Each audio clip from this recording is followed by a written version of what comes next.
Years ago, I shot 10 bags of heroin every day. Heroin is a beast, and that beast has infiltrated every town and city in America.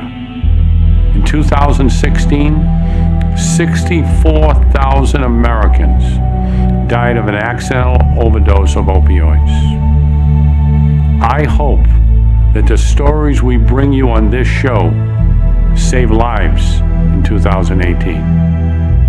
I'm Richie Farrell. I'm a heroin addict.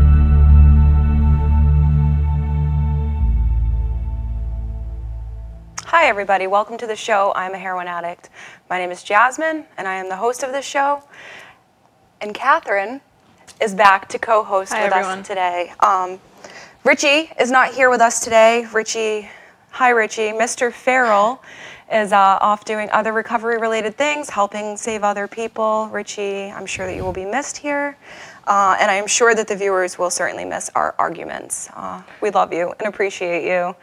So for those of you that watched 2 weeks ago, Kat was a guest of ours, and it's really awesome to have her back.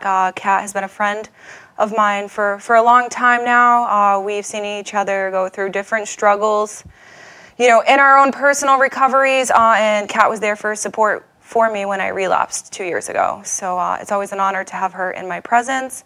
And then our in-studio guest today is Alexandra. Alex is also another woman that's been in my life for about 1.5 years now. She's a woman that I admire and that I look up to, and she's a huge recovery advocate. She does a lot to help other women. Pretty much, she is a go-getter for service work, and it's really inspiring. But for those of you that were not watching 2 weeks ago, Kat, why don't you just take a few minutes and let our viewers know a little bit about you. All right, well, my name is Catherine, and, last time I was here, I just detailed my story, but pretty much in my history, I've experienced everything from family trauma to mental illness, drug addiction, alcoholism, bullying, pretty much for the majority of my adolescent and adult life, I have been in this complete darkness and not knowing who I am, and through that process I've discovered myself, and I've learned how to cope with just the everyday struggles of life, and I've learned how to live my life today without drugs and alcohol, and that's huge for me. And I've learned how to balance my life with living with depression and anxiety without having to rely on buying drugs and drinking. And with that, I just got 2 years sober and clean, and I'm back in college. I'm actually going for pre-med, and I'm on this mission just to help, especially young women who were in the same path as me, and helping them find their way. And, I love talking about recovery because that's my life today, and I think it's a topic that a lot of people need to hear about, especially from where it truly stems from, right. And that's with us. Right. Yeah. So that's a message of hope. And I have the privilege of knowing Alex and her story, and this is a woman that definitely has a message of hope. So, Alex, I want to get you introduced to the viewers here, and then I want, Kat and I to start picking at you. If you guys could have seen us before we went live, we were so silly and laughing, and so I have a feeling that this is going to be a really good show. But let's just start off with, giving the viewers just a basic rundown. How did it happen? What was your childhood like? Were you one of those people that were I just always felt different? Or what did it start with for you? I was definitely one of those people. For me, I grew up an only child, and pretty much from the beginning, I always just felt as though I didn't fit in. I didn't know how to connect with others. That social anxiety pretty much from day one, just never being able to receive love from others and feel that, and not knowing how to reciprocate the idea of love and friendship in my life. How old were you when you could first identify with that? I really don't know that I was able to identify that until I entered recovery, But looking back, I can see that that is exactly what was going on, that it was a total disconnect from other people and from my environment. It's funny because that's what like this new theory, this contemporary theory brings about. It's like addiction is the absence of connection. That's the very, very first thing that you said. She doesn't talk about, drugs or alcohol yet. It's just like absence of connection. Is that a Facebook video that you saw? Because I saw a Facebook video about this, might have been and I on was like, Facebook. this is it. It might have been on Facebook. There are so many, and dislocation theory is something that I often talk about here, and it's something that I'm like really interested in, and I'm reading books about, and I'm looking back, and there's a gentleman by the name of Bruce Alexandra who did this study, because we all know like about like the rat park study, right, where they put the rats in like the cage, and they would like just keep going back to the drug water. And so Bruce Alexander was like, well, they never really gave these rats a chance.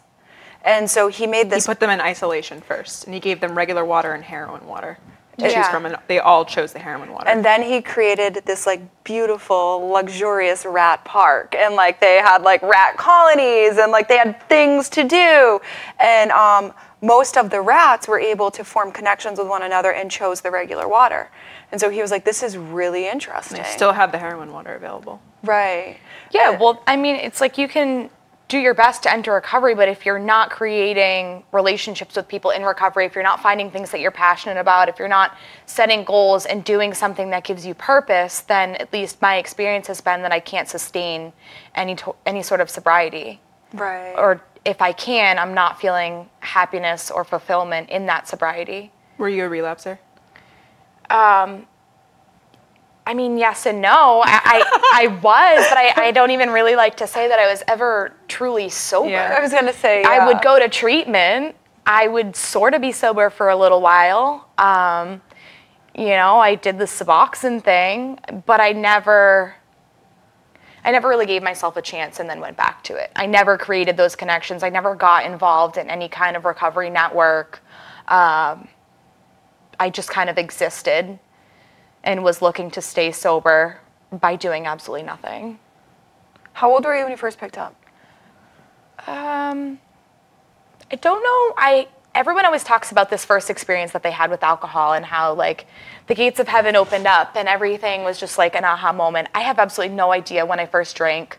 I know I smoked weed when I was 16 and I was not really about it. I drank a slushie and like I thought that like food was supposed to be really, really good when you were stoned, and I just felt no effect. And then I revisited that around 17, 18, and that's where things really started. I was going to say that, so it escalated quickly for you because you're still pretty young. Yeah. How old are you? Well, I'm 25 now. 25 now, but you've been sober for a couple years now. Yeah. So I got sober when I was 22.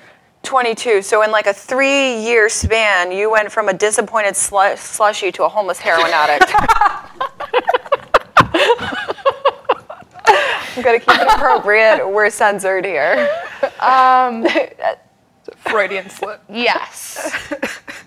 Basically, yes. So can you tell because this show is about hope, so I want to paint a picture, because here sitting in front of us, you know what I mean, like you two ladies are beautiful, and you ladies like are very well put together externally, and I know you both personally, and I know internally you're put together very well, but our viewers don't know you. They don't know actually how hopeless you were. So let's paint a picture for them real quick. I mean, around 18 is when I picked up weed again for the second time. This time I really liked it. And within about a year and a half, I was homeless, I was pregnant, I was addicted to heroin. Within a year and a half? From weed to heroin to homeless to pregnant? Yeah. Okay. All right. Yeah. Okay. Yeah. So, what my life looked like was pretty much just trying to find a place to stay, living in hotels, really just degrading myself and having no worth. And everything revolved around heroin. I was never one of those people that gave any kind of impression of functionality. There was never any job. There was never any getting dressed for the day. It was just, how am I going to obtain more heroin 24/7? What did that look like internally for you? Like, did you have spirituality? Did you have any self-worth? Or what did it look like to be inside your head? Definitely no self-worth. There was really nothing that was off the table as far as some internal thought of I'm better than this. You know, in the beginning, when the heroin use first started, I was really convinced that at any point in time, I could just put the substance down and I could, you know, pick up where I left off and move on with my life. But after the first failure at that, you know, that confidence level definitely dropped. And then after a couple more attempts, that confidence level was absolutely non-existent. And I became resigned to this idea that this was just the life that I'm going to live. That there is no other option for me, that I'm never going to get sober. What's the use in trying anyways? And I would walk in the doors of these treatment centers and detoxes and psych units and whatever the case may have been, and I would carry this deeply rooted belief that I was not worth it. It was impossible for me. And with that kind of attitude, I never made any real progress whatsoever. You know, until I changed my attitude. And I do vividly remember waking up one day and my attitude was just completely different for some reason. I woke up with this feeling that recovery was possible for me. And, you know, I had a few relapses after that, but that was a real turning point in my life. I knew at that moment. I can see it even clearer looking back, that that's where I became willing to do things that I wasn't willing to do before. And I no longer had this expectation of ending up with this beautiful life without having to work for it. And I was okay with having to work for it and do some things that I may not want to do. And I finally believed that it would work, I guess. So I have a question. So when you were at this spot, like you had this revelation where your thought process changed, where all of a sudden you believed that you were worthy of recovery and that at least, you know, you had potential, no matter the amount of work that you had to do, but at least it was possible. What would you say to people that are not at that point yet? Because I used to have a sponsee who has chose to go back out, and I know plenty of people that it's very frustrating for me because, you know, I hear the desperation in these women's voices of wanting to get recovery, and they can't get it. So what would you tell them if they're not seeing their own worth? I really don't think that that's something I can make anybody see. I can do my very best job of sharing a message, but I can't change somebody's belief process. I can't change somebody's thinking patterns.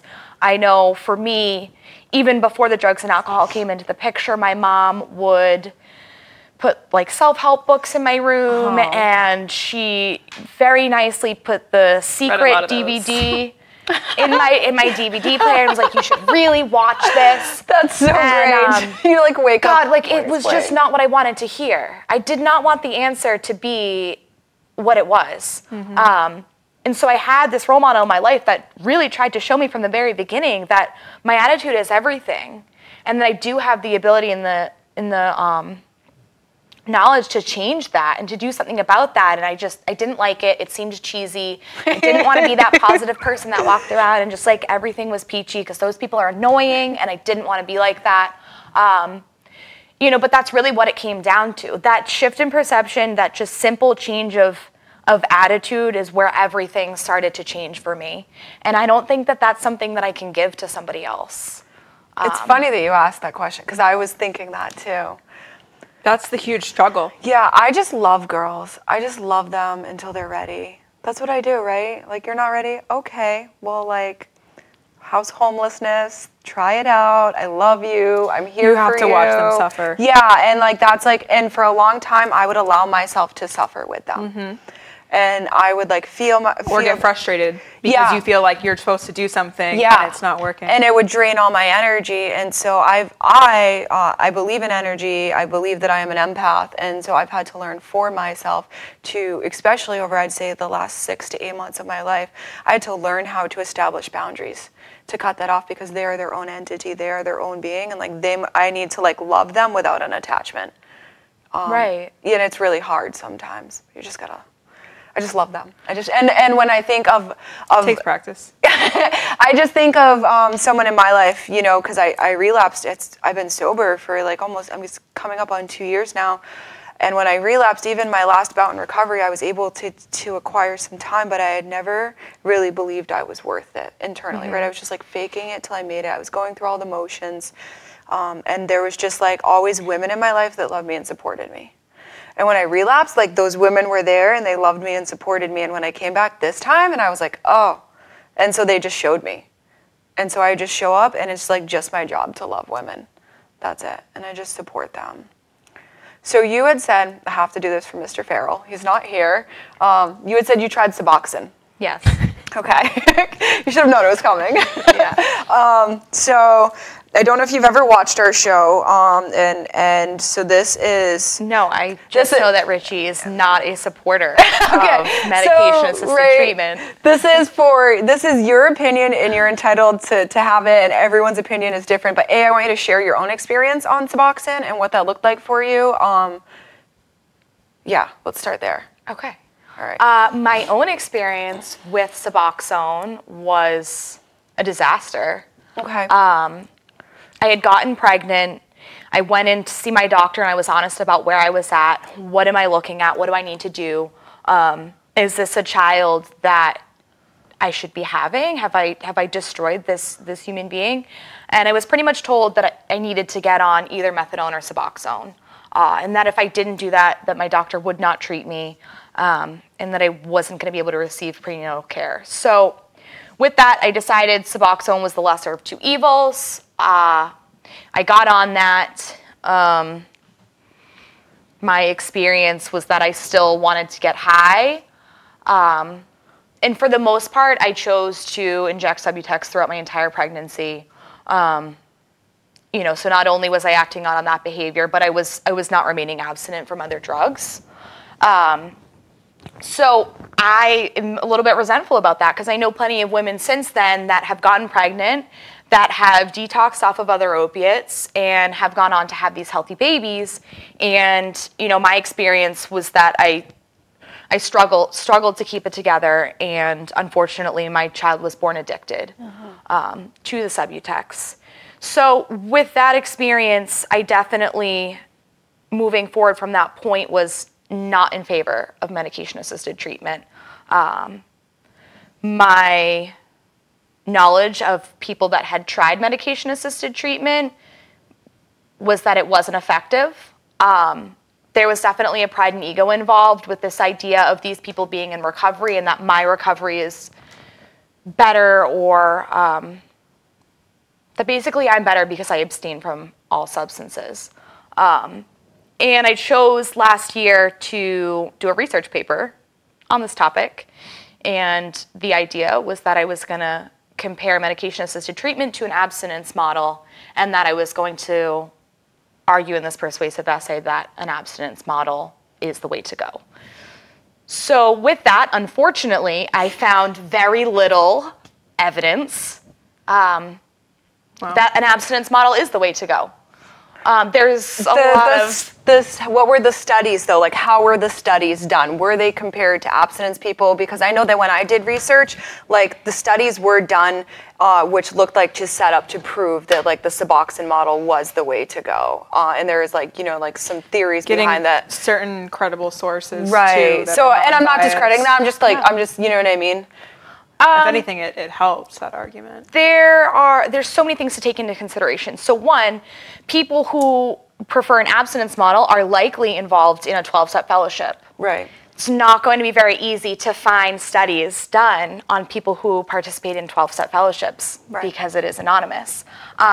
So that was certainly a reason. And I'm not saying that MAT is the way to go. I just realized that I was really being biased, that the evidence suggests that MAT is effective. Effective at what? I mean, I guess that depends what your objectives are in recovery. What are you looking for out of getting off of opiates? You know, and for a lot of people, and for myself, when I first walked in the door, I just wanted to be able to put down the opiates. That's all I wanted. I didn't even know that there was so much more available to me. And there is absolutely no disputing the fact that it saves lives. So am I going to recommend, if someone is looking for help, am I going to recommend, oh, you should get on Suboxone? no, I'm going to recommend abstinence. But if somebody chooses that as their modality of recovery, I will support that. And I do support that today. And a lot of it for me just came down to judgment and my own personal shit. Right, right. Yeah. My experience with Suboxone wasn't a good one either. You know what I mean? And a lot of people that I know's experience with Suboxone wasn't a good one. And I agree with loving the individual, right? Loving the individual. For a long time I was on Suboxone doesn't mean that I wasn't worthy of love. You know? So I agree with loving the individual. I personally don't agree with MAT programming, but I will love and support an individual if they are on it. But I wouldn't encourage someone just based off my own personal experience with it, based off the experience that I know of a lot of other different individuals. And I wouldn't encourage it just based off the backing that I know that the pharmaceutical companies and the power and the persuasion that they have over all these, you know what I mean? Over all these people. Because coming off heroin, did I want an easier, softer way? Yeah. I would have really sold myself short. On Suboxone, I don't think for a second that I would be able to excel and achieve the things that I have in the last year and a half. Now, also with that being said, had I not been on Suboxone for 3 years, there's a pretty good chance I wouldn't be here right now. Exactly. It's a stepping stone. Yeah, I would, and so it's a baby step. So I can't sit here you know what I mean? I will love and support women while they're on Suboxone. If they want me to mentor them, we'll mentor to a certain point, but then you've got to get off that. But I also can't say that I would be alive if I wasn't on it for that 3 years. It was a stepping stone for me too. Yeah. But I want to change gears. Can we do that? Yeah. Hell yeah. I know you love this topic. It's not even you. It's for yeah, it's for Richie. We got 5 minutes left. So 5 minutes. Half an hour goes by so quick. I wanted to ask. Okay, so since we went over a lot of the experience and the struggles, you've almost been sober for 2 years, or you have 2 years? Over 2 years? Yeah, it'll be 3 years in October. Okay. What are the things that help you in sobriety? Because we all know that sobriety looks great, and it's a feat once you cross that border from addiction to sobriety. But what has enabled you to live in long-term recovery? Because you still struggle. You still face life. But how do you get through that? I mean,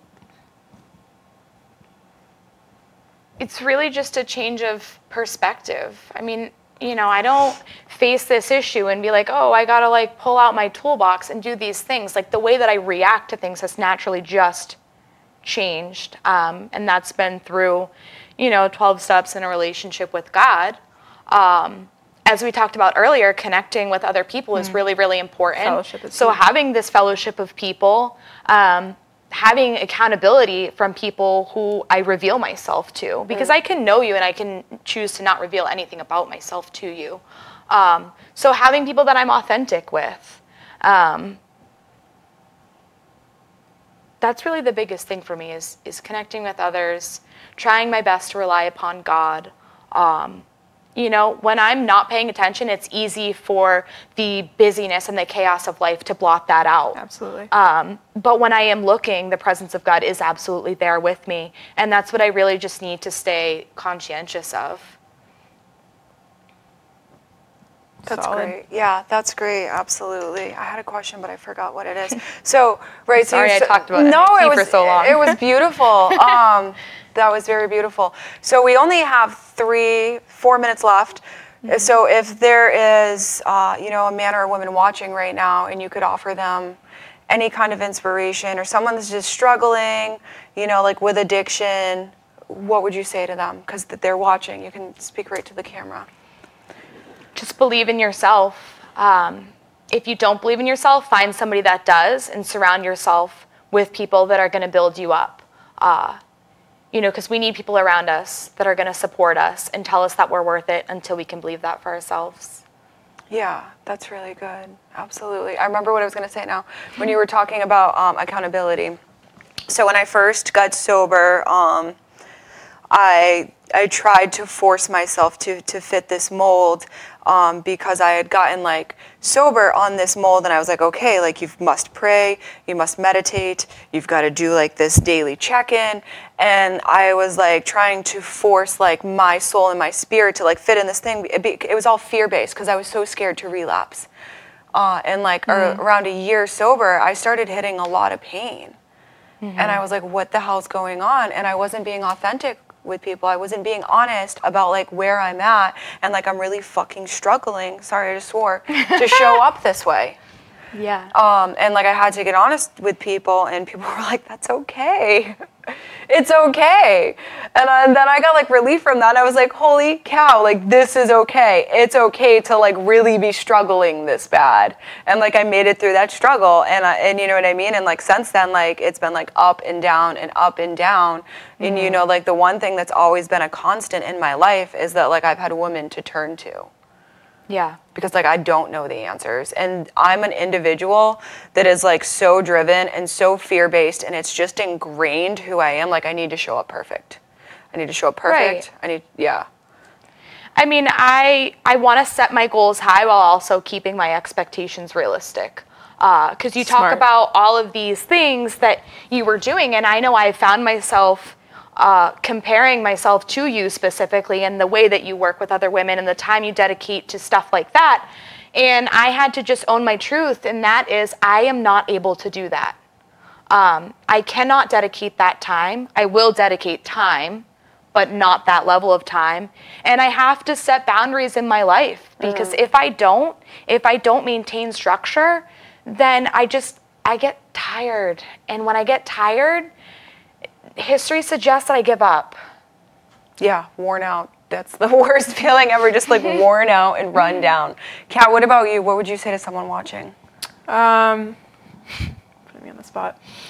Well, I think, I was just going to comment in general about how we're mentioning like all of these, checklist items, but at the end of the day, it's, we are who we are. And I think that we try to admit, like, especially as women, this perfect image. And we want to be, all loving and always happy and always content. But the most important thing to realize is that we're not perfect and that we're flawed.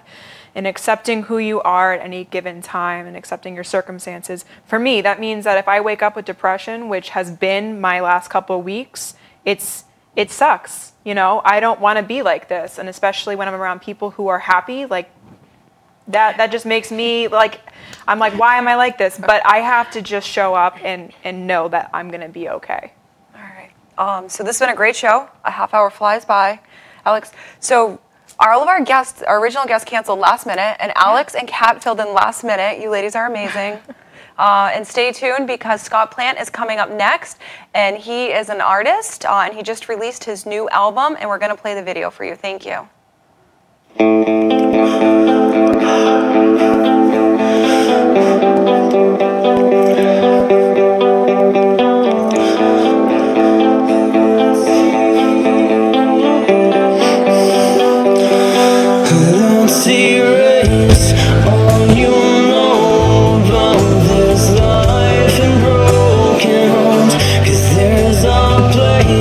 You can find all the things you crave.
Hi, welcome back to I'm a Heroin Addict. If you're just tuning in, my name is Jasmine. I am a heroin addict. This is Kitty Cat. She's here with us. She's co-hosting today. We have an awesome in-studio guest. This is Scott Plant. How's it going, guys? You know, unfortunately, Mr. Farrell is not here with us today. He's out doing other awesome recovery-related things. He's certainly missed. His presence is missed. I know I personally miss arguing with him on the show, so I'll have to make up for that double time in 2 weeks when we have our next show.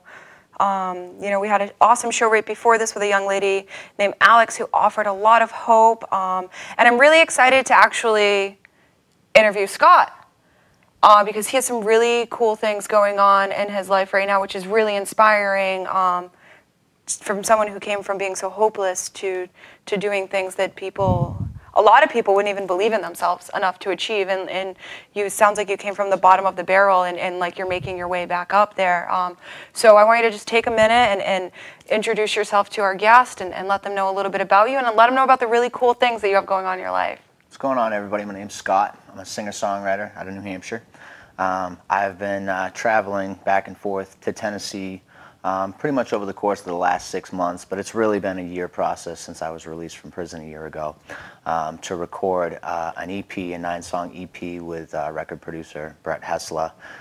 Just through an odd series of events, we came in contact and we've been going at it. And finally 2 days ago, after a year of just chipping away at this thing really, really slowly and just a ton of hard work, I got it done. It's released, and now we're ready to go. You guys just saw the video clip, so I hope you enjoy it.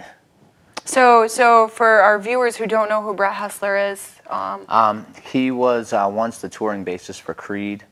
He also went on to be the front man for Dark New Day. He was also in a band called Virgos Malo, and he's just a phenomenal guy, a phenomenal artist. We actually co-wrote music on the album, and it came out phenomenal. He's been a massive help for me because I'm a singer-songwriter. I'm not a full band, so when I go down there, he literally has everything that we could ever possibly need. Guitar rigs, acoustics, drums, and he has helped me bring this entire thing to life by tracking bass, tracking guitars, tracking drums. It's just, he's been an amazing guy, and I'm extremely grateful for him. So you were released from prison a year ago? Yep. That's amazing. You have really, you know, got to the grind here. Oh yeah, absolutely. You have dropped an album and been released from prison and like established a life for yourself in less than a year, and a lot of people that takes an entire lifetime. I've just, you know, I might not be the most talented guy in the world, right? But I always work harder than everybody else. Yeah. And that's the story of my life. And that's literally what I did for this, because working hard for this was a lot more than just chipping away at music. Recovery for me is a lot more than just following steps. It's taking actions every day. It's eating healthy. I cut dairy out of my diet to be a better singer, even though I love cheese. Oh my God, no cheese. No cheese. Wow. Yeah, it's miserable. I appreciate you. So I've heard the album a lot, and you have a lot to offer, but I don't think it does it justice to like share only about what you're coming out with now if you don't share about where you've been. Yeah. So can you touch upon some of those dark times? Absolutely. And that's the thing, is a lot of these songs in this EP, and a lot of the ones that I haven't had the chance to record yet, they all play into a storyline, and my end result, my end goal for this entire process is to turn one big album, which is, it's going to span over 2 discs, 25 songs, that literally takes you through a storyline. And the storyline is pretty much my life, other people's lives, as I've written music for a lot of people who have lost loved ones to addiction. Part of being in sobriety, I've learned that I'm a very, very hypersensitive person. I'm an empath. So it's second. I think a lot of addicts are. Absolutely. Yeah. Absolutely. There's not a single doubt about that. So it's very easy for me to connect with other people's stories and emotions. And as a songwriter, I'm able to then relay that into a song. And it's brought a lot of beauty in my life. Now, if I were to talk about my life, I don't think we really have enough time to really go through all the details. We got 22 minutes and 23 seconds to go. All right, so I'm going to be very vague. So growing up, I grew up in a lot of really unstable environments, a lot of violence, a lot of abuse directed towards me, mental, emotional, physical. Now what I know now that I didn't know then is that in being in those environments, biologically you create these pathways in your brain for anxiety and instabilities. So those things start to form, and I start to become an unstable person. So very, very young, I had a lot of instabilities. I was very, very high, very, very low. And then by the time I was, I think, 12 years old, I was labeled with manic depression, which is like a borderline personality disorder. So basically, I would go through bouts of severe, severe depression to the point where it hurt, to the point where I wouldn't take care of myself, not brush my teeth, not clean my living environments, my living... So this was like real depression, yeah, okay. Clinical depression, yeah, because like a lot of people will be like, oh, I'm dual diagnosis, and I'm like, it's untreated alcoholism, but okay. Yeah, exactly. So that's like real depression, well, yeah, and okay. then the manic side to it. Yeah. The only way that I can get an everyday person to understand what it's like to go into a manic episode where you kind of lose control of your actions. Now, most people would perceive it as if you were completely unconscious of your actions, but that's not the case. I've been homeless several times in my life. Being homeless, when you are in those situations, those disgusting living environments, not showering, clothing, if you are even remotely sober, it really wears at your conscience. It's degrading to yourself. But if you get drugs, all of that stuff goes away, and you don't care. When you're manic, that's what happens. Your ability to ration right and wrong, to ration, something that's drastic as opposed to not, it's not there. So your actions at those times are very, very drastic because you have no emotional comprehension of what they're doing, the emotional impact that they're having on the world around you. So I was a very difficult person to be around. And I learned at a really young age that all I had to do was put something in my body and it all went away. I could be stable, felt like I was sane. But unfortunately, those things, they just perpetuate the problem. So they create bigger instabilities because while you're medicating it and then it goes away, you lose, you can't get the drug or whatever it may be. It creates these vast, vast ups and downs in your emotional systems, which made my issues far worse. Now, I've gotten sober multiple times throughout my life. And each time, eventually dealing with myself and who I was as a person, being manic depressive, I never made it. I couldn't deal with it, and a lot of the times I would go into manic episodes I would use while I was in them. So it basically, I'd wake up from something that I was actually conscious through, but I'd feel like somebody borrowed my body. So it was a miserable thing, and it was to the point where, as a kid, I'd stay up for like 36 hours because when you're like that, you can't control your brain. Yeah. Thoughts just race through your brain. You can't stop them. You can't control them. Some of them are extremely negative, extremely destructive, which is why in my early teens I used to cut myself because what it does is it pumps so much adrenaline through your body that when it's over and you're done doing it, it drains your body out, your brain shuts down, and you actually have some peace. It was the same way with the sleep habits. I would stay up for like 36 hours because that was the only time my brain would shut off and I could have some peace in my life because my brain would never shut off. So you are still so early in your story, and what I hear so far, right, is like you suffer from an internal condition, you suffer from a clinical diagnosis that's a very real one. You know what I mean? Like some people have these dual diagnoses but don't actually like suffer from the mental diagnosis. You know what I mean? Like self-harm, you're an addict. Those are crazy things. Like people don't overcome this, let alone one of them, and you're not even up to recent times, and those are 4 huge things that you've been able to overcome the last year. That's amazing. Well, I can't wait to get to the end of the story. The end of the story is my favorite part of the story. All right, yeah, and I want to like hit home on the hope too, because I feel like you have a lot of hope. That's why my favorite part is the end of the story. All right, because that's where the hope is, and that's where people need to be. I think a lot of people can relate to things that I'm saying, but it's finding out that there's stuff on the other end. So those things perpetuated bad habits, perpetuated bad habits, which created new, terrible neurological pathways in my brain, which made it so my body's initial response to everything was negativity, destruction, using, self-sabotage. I was committed into 2 psychiatric hospitals before I was 18. I tried committing suicide once before I was 18, once after. I've literally had to go into courtrooms to plead my sanity to a judge so they would let me out into the community. Those things led to me then getting sober in my early 20s. During that time, I kind of grasped it a little bit better. I went to the Farnham Center which at that time was not in the, you know, super nice facility that it is right now. Yeah.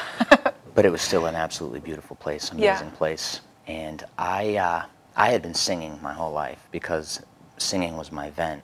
I mean, I spent a lot of time alone as a kid because people couldn't deal with being around me because I was a fucking train wreck. So isolation, right? Yeah, like people don't want to be around you. Yeah, it was. People were very in and out of my life. They could only handle me in doses, but I was a mess. As you're describing it, I'm like feeling anxiety picturing you back then. I'm serious. Exactly. I was like, because there are those people in your life, and you're like, oh God, here comes so and so, right? Yes. And that was you. You were that guy. I was definitely that guy. You were like, quick, turn the corner. There's Scott.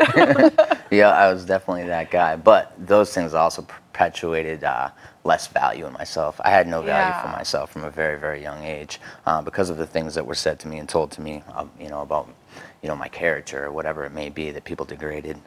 You know, I've kind of lived on both ends of the spectrum. I mean, all through elementary school, I was bullied, you know, but then leading into high school, all I had to do was change my appearance, my clothes, took the glasses off, changed my hair, and all of a sudden everybody wanted to be my friend. You know what's crazy is today I was sharing some experience with some women in my life about, because I had a very traumatic childhood too, and I you know what I mean? Like I went through a lot of chaos and things that formed my belief system as well. And I was like, it's crazy to think, I'm writing this book right now, me and Kat are some women in a book, and I'm writing out my trauma, and I'm like, it's so hurtful. And then it gets up to a point where I was bullied, I was abused for a lot of my life, and then there was a certain point that switched, and I became a bully to people. I did the same thing. And reflecting on that, I'm like, how could you do that? I mean, I didn't know any better at the time. It was how I was dealing with it. The reason why a lot of the times I was so bad to people in my life throughout those years is because it was a reflection of how I felt on the inside. And at that time, I wasn't man enough to not project all of my shit onto the people around me. I wanted everybody to feel like I did because I felt so terrible on the inside about myself with all the instabilities, manic depression. So I was very, very bad to people that were in my life at that time. Now, early 20s, I got sober, and I was writing music in rehab, singing, because I had literally, like, I can sing today. I'm confident in my singing abilities. But I'm not a product of vocal lessons. I'm not a product of, you know, somebody teaching me the proper form and technique. I'm a product of sitting in my room by myself, literally for years, every single day, and just screaming my heart out to music that I connected to because it gave me something, and it gave me a high. It gave me something besides drugs, alcohol, and my own issues that I could thrive off of, and that came to this. I got sober. I had a counselor tell me that she heard me singing. And during a counseling session, she told me, she said, you have a moral obligation to share that with people. And I didn't really comprehend it at that time. But I was like, all right. So I sang in front of people for the first time when I was 22 years old, leaving the Farnham Center at that time.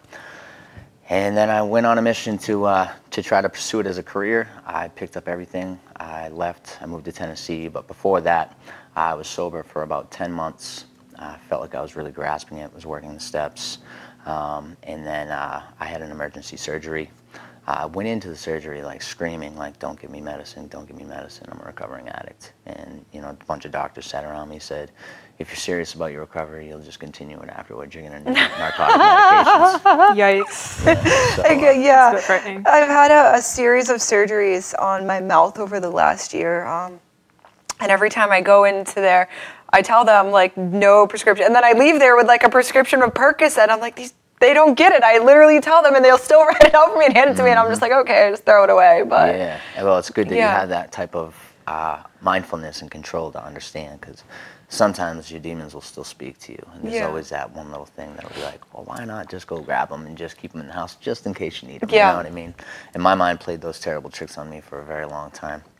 But, yeah, so I got out, noticed it was a problem right away, got on Suboxone, moved to Tennessee to pursue a music career.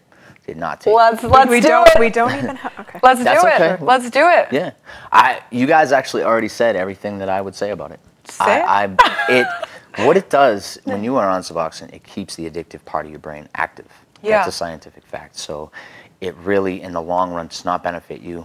But here's the thing, is some doctors prescribe you and keep you on it for years. I was on it for years. You're not supposed to be on it for years. I was on a high dose for 3 years, and the only reason that I got off it after 3 years is because I had got arrested by the DEA for sales. I was on it for 5, and the only reason I got off it is because I needed to go to rehab, and they take me it takes a train wreck Suboxone. at that point, because it's another thing. And that's like my biggest problem with MAT. It's not the individuals on it. It's like how it's being handled, and like, to me, I feel like it's being used as a marketing tool, right? All these companies are making money, but they're making money off like the souls and lives of other people. There's some corruption for sure. Oh yeah, there always is with anything pharmaceutical.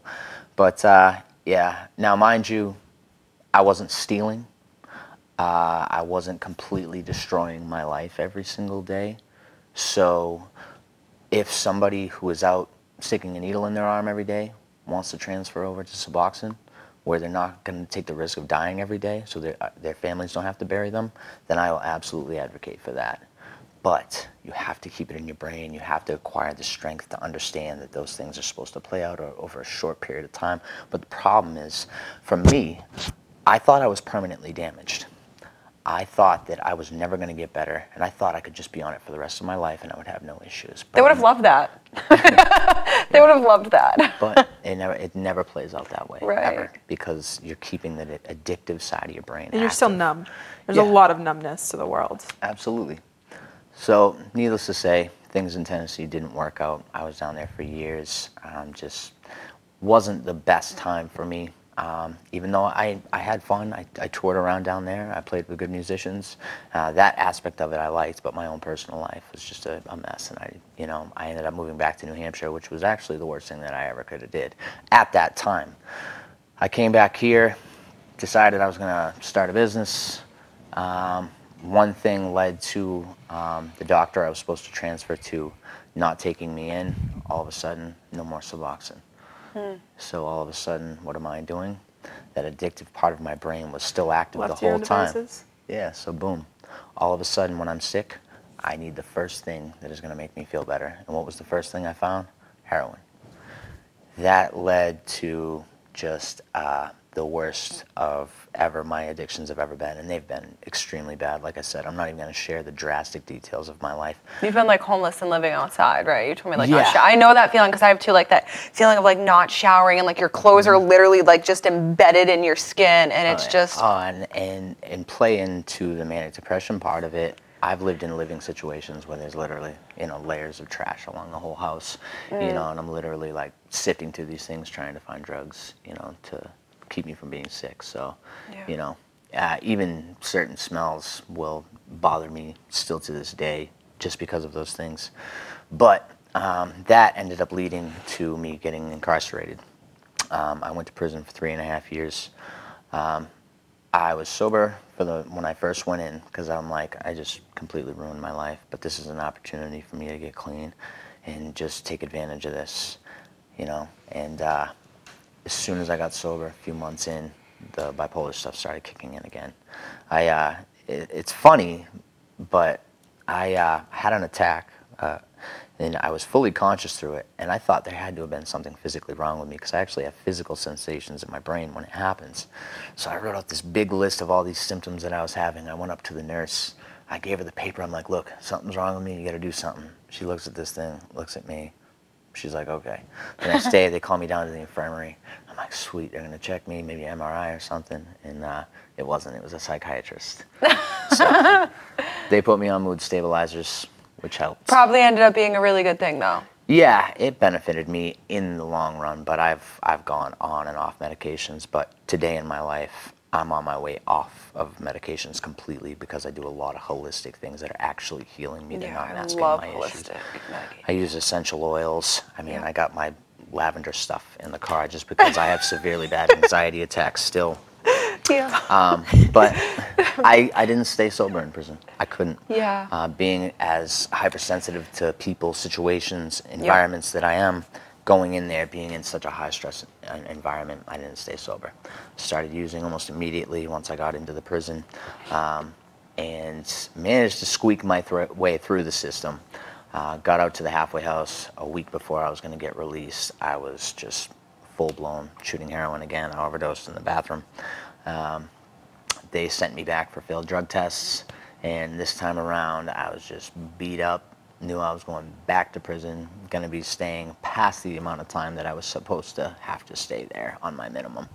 And they were sending me back to Berlin. So I knew exactly what they were doing. They were sending me to the Focus Unit, which is an in-house recovery program in New Hampshire State Prison Systems, and it's the best thing that ever happened to me. Wow, that's great to hear. I don't hear a lot of people in jail like that. This like jail recovery program worked for them, so that's amazing. Well, you have to want it, and in that thing, they give you the tools that you need. They don't just give you the tools to set you up to stay sober, because you are very monitored, you're drug tested, things like that, so there's always that pressure. But aside from that, they taught me the science behind addiction, to understand the things that were going on inside of me. You know, I've been a spiritual person my whole life, and I read a book called You Are Not Your Brain. I saw a picture of Leonardo DiCaprio on the book, so I'm like, maybe it's a good book. Leo's on there, sweet. And come to find out, it's the best book I ever read in my life, because it helped me to understand something. The thoughts and the actions and the things that I had become, that they're not who you are. You know, when you see these very successful people, these wealthy people say you can be whoever you want to be, it has nothing to do with the job choice. When I tell you that you can be whoever you want to be, I mean you can be whatever person you choose to be, your character, your actions. It was very similar to my own journey, learning where your thoughts originate from and how to guide them and whatnot. Yeah, and what I didn't know is I had actually learned it in meditation. In Buddhist meditations, they teach you to let your thoughts play out. Yeah. And don't fight against them. Just let them happen. But be the watcher in the background. So I asked myself, if there's a watcher in the background, then what are my thoughts? Because I must be the person in the background.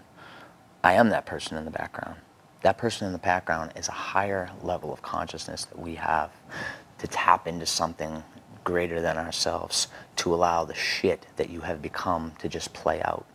And on that unit, we have under 5 minutes left. Okay. So I want you to get to share your hope. Hope. Okay, the hope. Yeah. On the unit, I ended up getting clean, staying clean. I played 2 concerts in prison, one for inmates, one for inmates and staff, including the warden, the commissioner, all the staff. Was this like a first time that had ever happened? The way that it was set up for me, absolutely. Wow. I ended with a standing ovation.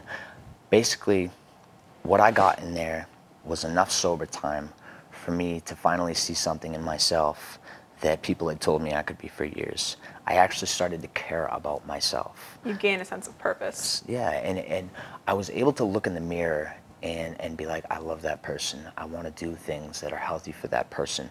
And my actions followed suit. I started working out very hard every single day, which has led me now to break a world record twice. Not on paper officially, because when I went to go do it on paper, I tore my rotator cuff. So now I'm waiting, retraining, and then I'm going to break a world record on paper. I have continued my music, but the hope in my story is this. I learned that the thoughts and the things that play out inside of your body, you don't have to identify with them. They are not who you are. So you can let them play out. And when you do that, you create this new set of actions. When you love yourself, you take actions every day that are, beneficial to continue loving yourself. So I've continued to do very positive things for myself, for the people in my life, people in recovery, and doing that has created these new habits for me where my first reaction is no longer to get high. My new habits are healthy habits of processing things and emotions and continuing on in my life in a healthy way. So in this very short period of time now, I've managed to get down to Tennessee on multiple occasions, record an entire album. This whole time, I also opened up a nonprofit called Recovery Records, which takes drug addicts in, and it's supposed to help them get their musical projects off the ground. Wow. Now, that has not been started yet. I got it. We got the business name. I'm registered as a nonprofit in New Hampshire. Now I have to save up money to get my 501c3 to be an official nonprofit, and then we can start taking in funds, and then I can start helping people. In the meantime, it's kind of dragging. The seed is planted. Yeah, exactly. The seed is planted. I've broken a world record because in the last year and a half, I have not stopped working out. I didn't go from doing it to not doing it because I learned that I can control my brain. I play out what goes on in here today, which has given me this acceptance for life and for whatever it is. So to go from somebody who couldn't control my brain because I had a severely bad psychiatric issue, which caused me to try to commit suicide twice, I now control the thoughts that are in my brain. Now, is it like that every day? No. Some days I struggle, but now I have this mindfulness where when my demons come into play in my mind, I can point and I can say, I see you, motherfucker. And I don't have to act off of those things, those thoughts, those emotions. So the hope in my story is the fact that I've learned that you create the reality around you through your thoughts, your emotions, and I've learned how to harness them and control them. And since I've done that, my life is materializing into something really great right now. It's like the universe will just like unfold like an even better destiny for you than you would have planned for yourself. There is not a single human being on the face of this planet that could ever tell me that God doesn't exist. Oh my God, I know, right. Too many things have played out in my life, too many little synchronicities, too many things that have just brought this grace and this beauty into my life. So, and I like where I'm at. I like having that connection to that thing because that thing has allowed me to do some really great things. I thought for a long time that I had to be absolutely of service to everything out here to remain well. And I ran myself really ragged. And what I've learned more recently is like I need to be of service to me. To you. You are the primary. Yes, you do. Yeah, and Kat tried to help me with that for so long, and I was so resistant to it. I used to get so resentful at her, like, thank you for dealing with me, thank you. People don't understand the power of self-love. We only have 30 seconds left, though, so I want to thank you. This was a great show. Kat, thank you for filling in last minute. Richie, you've been fired. Yeah, you've been fired, so we're going to bring Kat on. It's just me and Jess now. Yeah, it's just, but this was a great show. You have a lot to offer. I'd actually love to get you back. Absolutely, I would love to get you back, and we'll get some more time for you. And if you want to put something together once you get your nonprofit together, we could help you with that. Awesome. So thank you for everyone who was watching. I know I appreciate all of you. You guys make this possible, and stay tuned in 2 weeks for our next show. Thank you.